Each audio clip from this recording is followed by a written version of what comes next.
You lied to us? Let me explain something to you, okay? Daddy lies. But he tells you when he does, and that's the important part.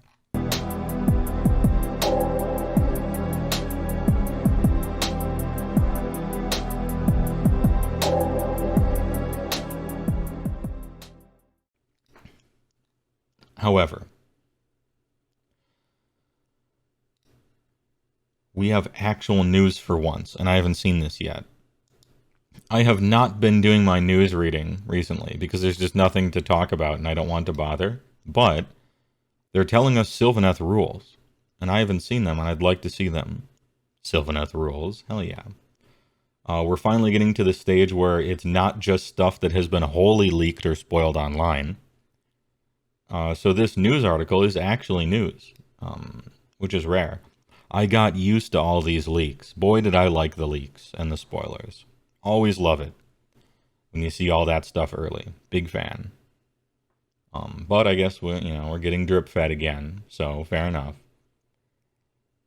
After doling out some thorny punishment to a swarm of Skaven swindlers, the Sylvaneth are on the march once again. Battletom Sylvaneth is coming to pre-order and it includes a bouquet of new tricks. A bouquet of new tricks. In the wake of Alariel's right to life, the mortal realms are all positively overflowing with pockets of life energy, even in the realm of death, much to Nagash's chagrin. Great word, I always like that one.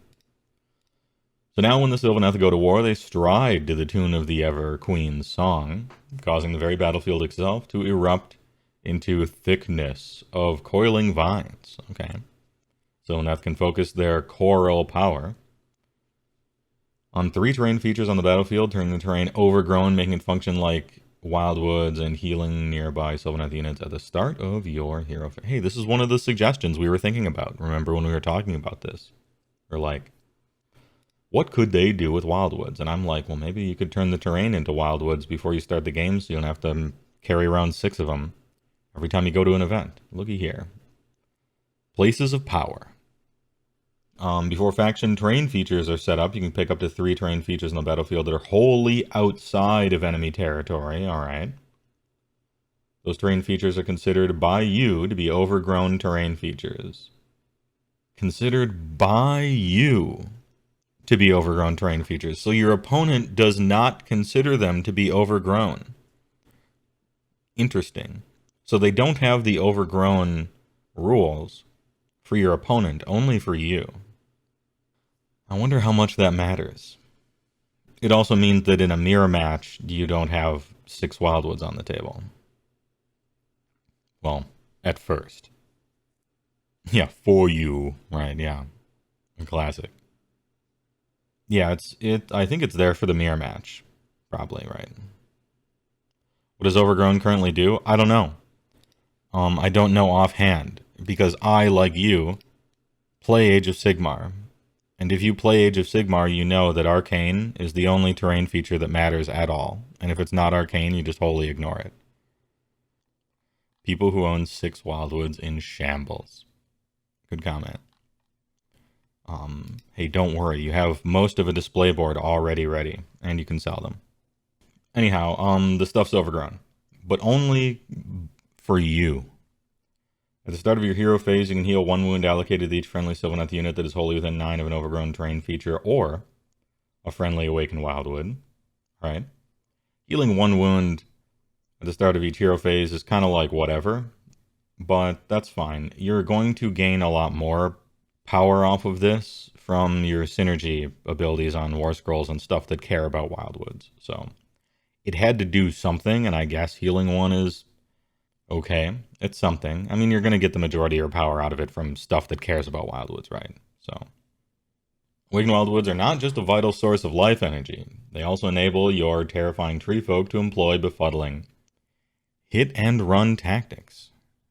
Once per turn, at the end of your movement phase, a nearby Awakened Wildwood or Overgrown Terrain feature opens up, allowing a unit of Sylvaneth to walk the hidden paths. This lets you remove them from the table and set them up wholly 9 of another flourishing glade, as long as it's 9 away from all enemy models. Once per turn, at the end of your movement phase, you can pick one Sylvaneth unit wholly. Okay, so this is not one per Wildwood, it's just one, but that's fine. If you do so, remove the unit from the battlefield and set it up again more than 9. So you can get out of combat with this, that's what I'm first reading. You can be in combat and just get lifted. The place you run to can't have enemies near it, but the place you leave from can. Has to be a different one, and has to be more than 3 from... Well, the terrain feature itself has to be more than 3 from all enemy units, which means your opponent gets to do what is known as counterplay, or attempt to. If they put some dude, or some little unit, near all the Overgrown features or all the Wildwoods, you can't teleport. And so it's on your opponent to do that during the game. And it's on you to kill them or stop them from doing that during said game. Or just have them spread all over the place in poor positions to stop you from doing something cool. And maybe that's an advantage enough, right? High value units such as the Spirit of... High value, huh? Press X to doubt. Anyway, Spirit of Girthu or Kurnoth hunters can use the trees to get where they need to be, sniping an unprotected objective or reinforcing another unit. But what happens when your foe has the audacity to strike back? Danger Cedar, thanks to the big primer. I appreciate it. Their comment is big and good comment. Oh, look, it's a Mournfang. This is not a realistic battle being fought here. First of all, someone's playing Mournfang, imagine.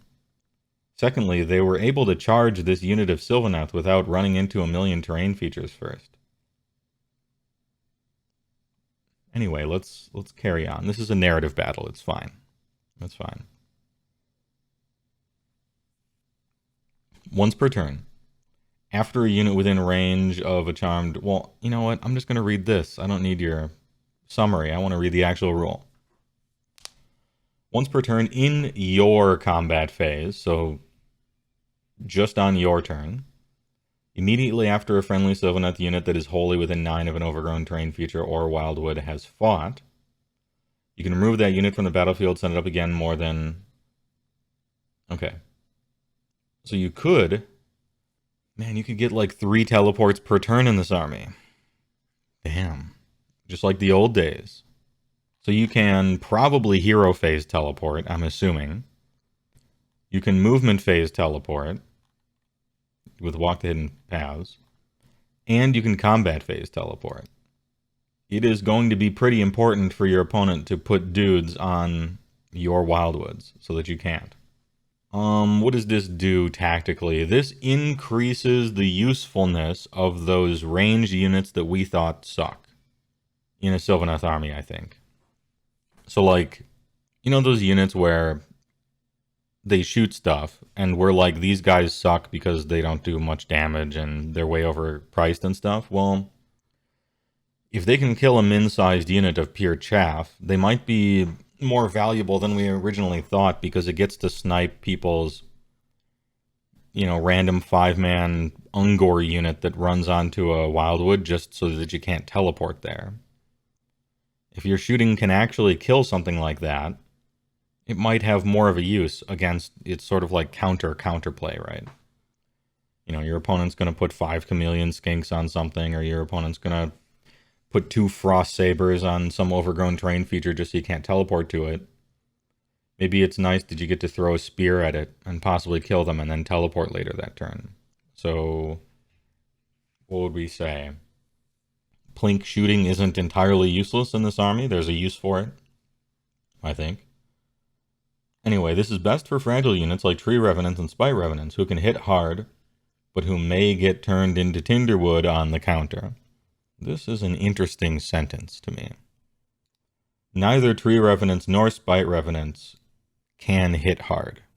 They simply cannot. Nope. No, they cannot. So, in the new book, maybe their damage is buffed? Could it be that one of these units is for damage in the new book, where it has not been before? Or is this just a Games Workshop article that has no fucking clue what it's talking about and just says stuff? to make things seem good. I don't know. Column A, column B, maybe.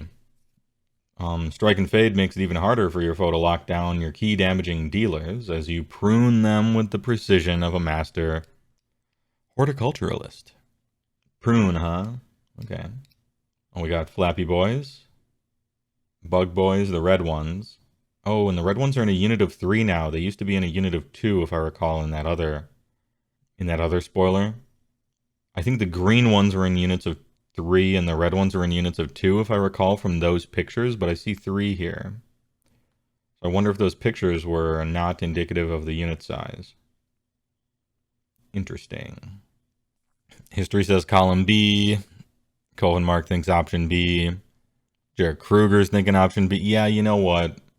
Because I remember, story time, I remember way back when they were previewing the new Maw Tribes book. An army that I play. I only play ogres, really.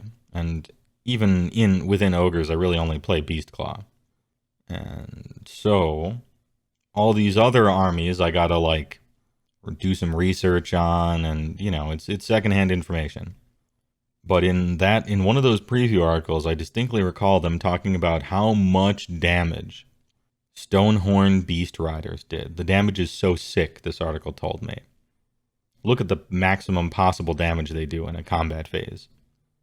If you roll 36 sixes in a row without stopping, just only sixes all the way through, and then your opponent fails all the saves.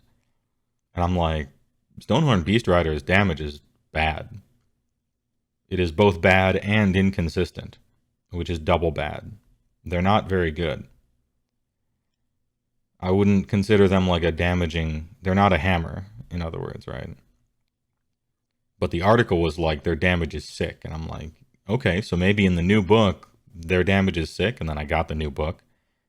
And their damage was not sick. So, could this one also be option B? It could be. They might be getting some new juice. And it's still not good damage. There's like 3 options. Inhale your hopium at your convenience. Ahem. New spite profile. 1 attack, 6 up, -1 d6. Yeah, Jesus. I don't like it.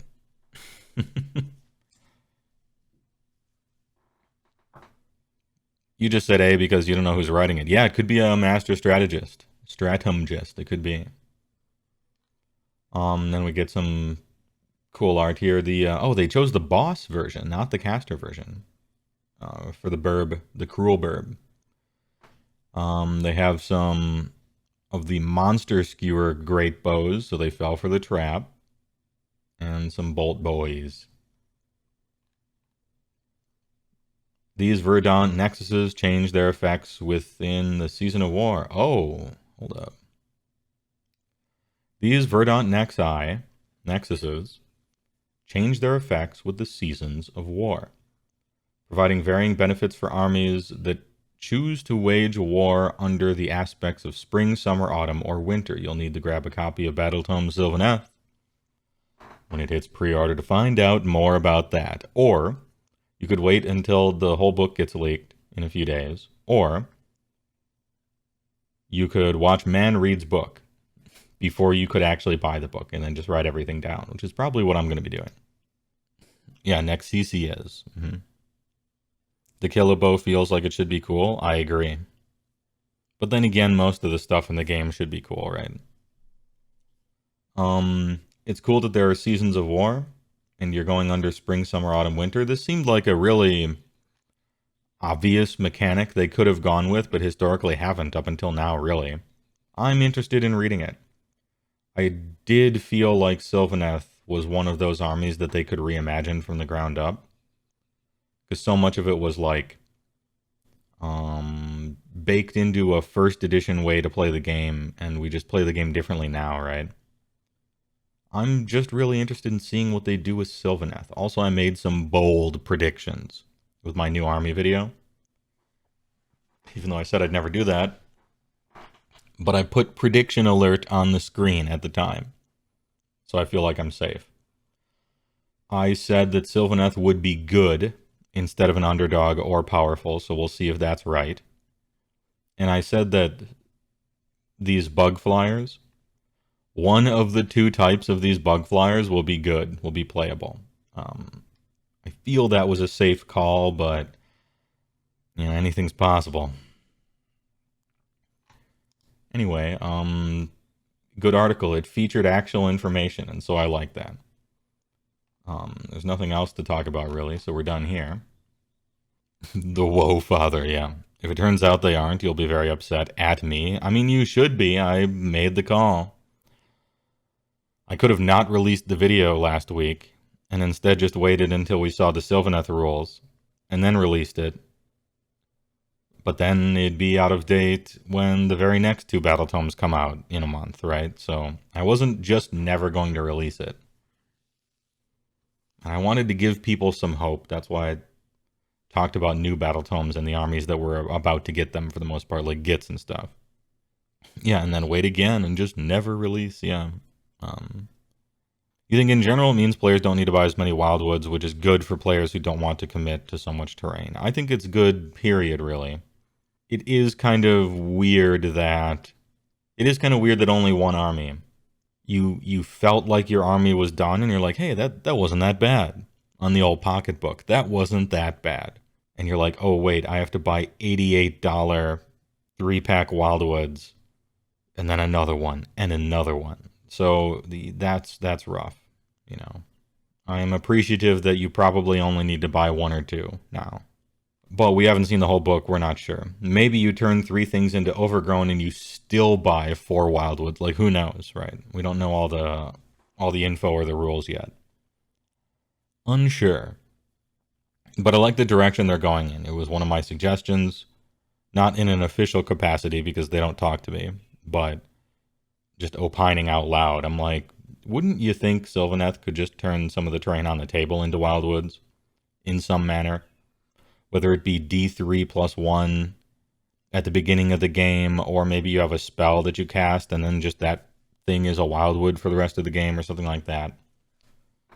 I'm not exactly trying to get people to buy less Wildwoods, but I am also doing that. That is what I am doing or suggesting.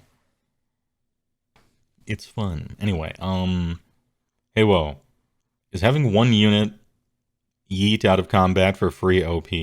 At first glance, it feels yes, but if the unit is still there to strike back, did you do that much damage? Well, let me see. At first, I was going over just a let's read it pass. Now let's go over it from a game balance pass. Okay. Once per turn. In your combat phase, not your opponent's. So on your opponent's turn, they can just kill your crap. They're free to do what they want. Only on your turn do you get to be tricky. Already it's feeling kind of okay just because of that. Just because of that. It's feeling okay before I even get to anything else. Since on your opponent's turn, they can manhandle you all they wish, right? Immediately after the Sylvaneth unit has fought. Okay, so you're not getting clapped back. Right. You do your attacks, and then you're out. You're out of there. Nobody's attacking you back, right? So that's good. That means it's powerful. But you do have to have a Wildwood to be able to teleport to. There is the opportunity for your opponent to play around it if they would like to. They probably can't play around the first time you use this ability. Really early game, there's a bunch of Wildwoods out. Your opponent probably hasn't had enough time to cover all of them, or at least try to cover all of them. And so your first strike and fade is probably just going to work. Which means it's a strong ability, like that's good. As the game progresses, it's up to your opponent if they want to body block you out of being able to use something like this. And I like abilities with counterplay, more than abilities with no counterplay. Or, well, it's not really no counterplay. There's always counterplay depending on the definition you want to get, how far back you want to go, right? You could consider counterplay to just be like incredible saves, right? Like, oh, you're shooting me and I'm getting hurt. Well, my counterplay is I chose units on purpose that have a 4-up ward, get owned, right? So maybe that's counterplay. Maybe getting out of line of sight is counterplay. Maybe killing the unit is counterplay, so on and so forth, right? Also, keep in mind that the Wildwood has to be there in the first place. Not only does your opponent have to, like, not be around whichever one you're teleporting to, but you have to be fighting pretty much on a Wildwood, or pretty close to on a Wildwood. You have to be holy. So this isn't like Sylvaneth. Okay, turn 1 drop, Alpha Strike 6 Kurnoth Hunters with Scythes directly into your army, kill a bunch of shit, immediately teleport back to my deployment zone, go, and just cross your arms like a fucking genie with a big smirk. You know, it's not like that. There isn't going to be a Wildwood near your opponent's deployment. Or near enough, probably. So your opponent has to make the decision to, like, be fighting near a Wildwood, which sometimes they might. Because remember, they're also supposed to be standing near them to stop you from teleporting to them. So there's a little push and pull here. I like it. Both players get to be involved in doing stuff on the table, making decisions. If I put all these units on Wildwoods to stop him from teleporting, that means I'm going to have a bunch of units on Wildwoods so that maybe he can kill them and immediately teleport somewhere, right? So there's some push and pull. I like it. I think it's cool. Yeah, and Alario has the monster's action to overgrow, which at the time we said is either going to be really good or useless depending on how good your synergies are. And it's looking kind of good. Alario also counts as a Wildwood, I think. No, Alario doesn't. Vine Lady does. But only for certain things, not for everything. I'd have to check her. Vine Mommy? Sure. Whatever you want. Does Overgrown Terrain mean reduced to rubble is actually a useful rampage in the Sylvaneth matchup? I don't think so. I don't think reduced to rubble gets rid of the thing's keywords. I just think it gets rid of their rules. And so if something has a keyword and you're trying to affect it, that shit will still work, but it's just like the rules on its War Scroll are gone. I could check the tapes on that, though. I remember that that's one of the reasons why I thought Reduced to Rubble was shit, is because it didn't remove keywords and it didn't remove it from the table, and those are the two things that you really wanted it to do for the most part. Are keywords not rules text? Correct. Keywords are not rules text. They are separate. They're in a different part of it. Keywords are like the name of the thing. Oh yeah, we wanted to check the tapes on Vine Lady, right? Where's her War Scroll? We put that in Giga a while ago, right? Vine Lady. Here we go. Lady of Vines. Enhance. Alright, we will be checking the tapes.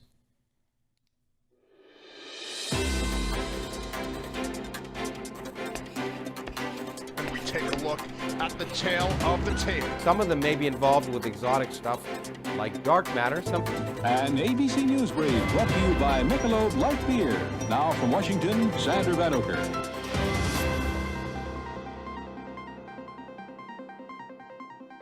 Now from Washington, Sandra Van Oger.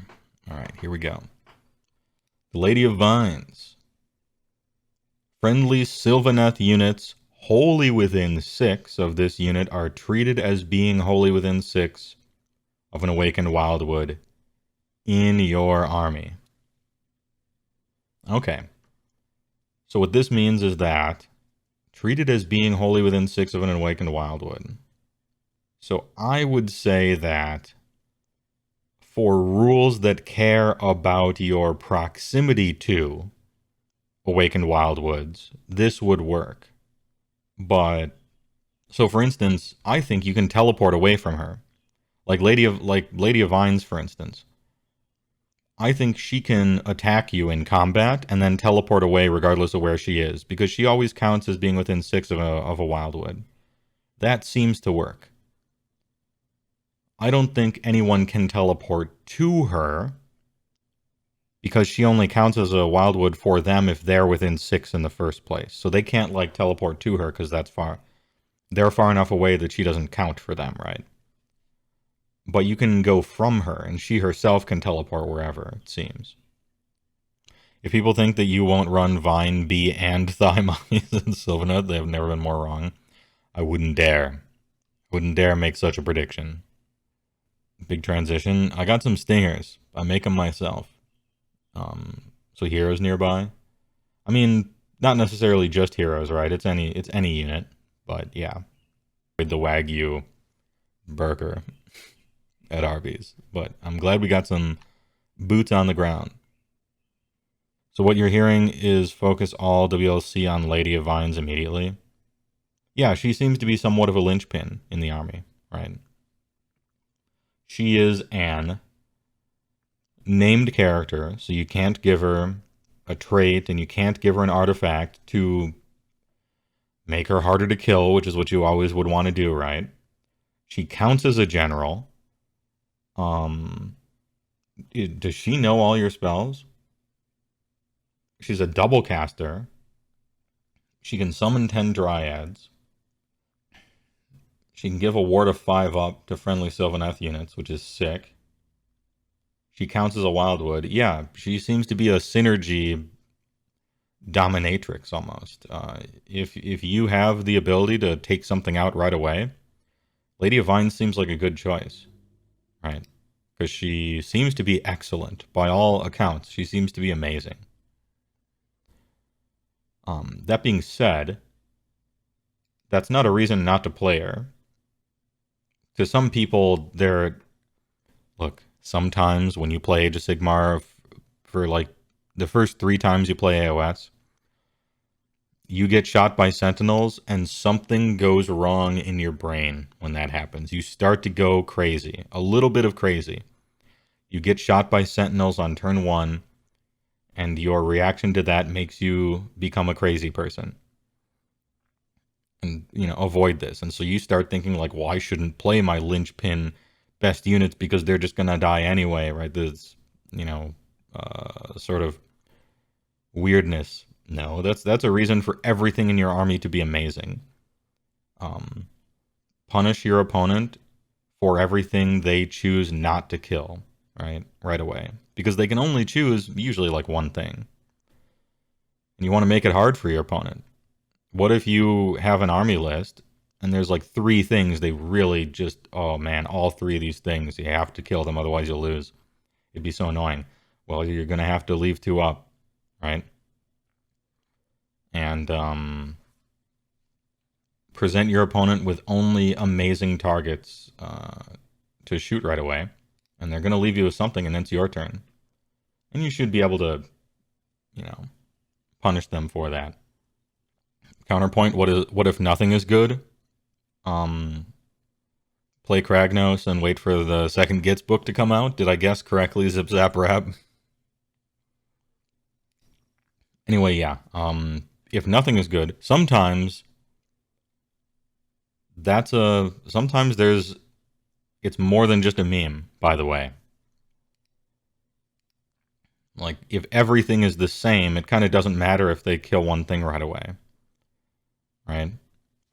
Like, pretend I'm playing an army of Frostlord on Stonehorn, Frostlord on Stonehorn, Stonehorn Beast Riders, Stonehorn Beast Riders, Stonehorn Beast Riders.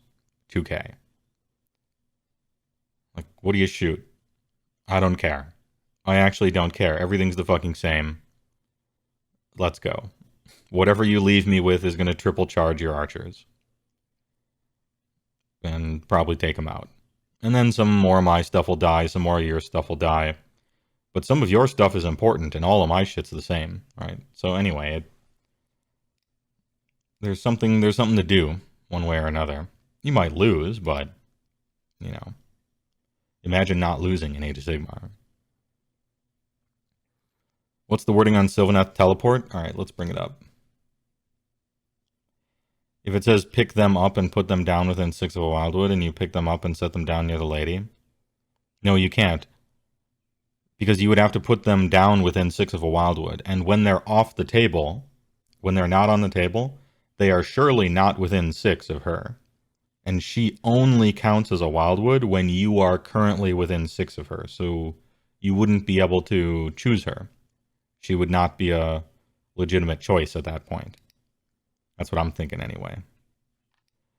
Yeah, technically she's never a Wildwood. What she actually is treated as being within a Wildwood, but she herself is not. It's just like a check mark. Like, counts as being close to a Wildwood, right? Just roll all successful ward saves. Geez. Yeah, there is a subtle difference, and for some rule somewhere, this might actually matter. She never, quote, counts as a Wildwood, end quote. So all she ever does is give other units counts as being close to 1, although she herself isn't. She just says you count as being close to 1. So if you have a rule that says if you're within blah of a Wildwood, it triggers, yeah. But if you had a rule that says target Wildwood becomes, overgrown or whatever, like let's say that you have a rule that says cast this spell and target a Wildwood. If you do, you win the game. You can't choose her because she doesn't count as a Wildwood. It's just you count as close to 1 around her. Am I talking in circles, or does this make sense to you guys? Does that mean she could teleport herself away? It seems so, yeah. Because once per turn during... well, I'll go to the other one. One friendly Sylvaneth that is wholly within 9 of an overgrown terrain feature or friendly Wildwood. If you do so, remove it, right? Well, she counts as wholly within 6 of 1, right? So she can teleport wherever, it seems. Unless you want to be the stickler. Imagine the stickler. All right. Walked in paths, wholly within 9. All right. Nope, sorry. You're not wholly within 9. You're only wholly within 6, actually. Push up your glasses. Not 9, doesn't count, or something like that. That would be silly, though. Who would read it that way, right? All right. I think we're good on this. Lady of Vines, still great. Walk the Hidden Paths, good. Places of Power, good. The actual effect is not, like, healing 1, who cares? But the synergy it unlocks for you is good, so that's the good part. And Strike and Fade, good, with a little bit of counterplay in there. And it's not, like, hopeless for your opponent, because on their turn, they get to do whatever they want. It's just on your turn, right? So Strike and Fade doesn't seem overpowered, just seems good. I like it. And overall, I'm pleased to see this. I'm pleased to see these Sylvaneth updates, as a matter of fact.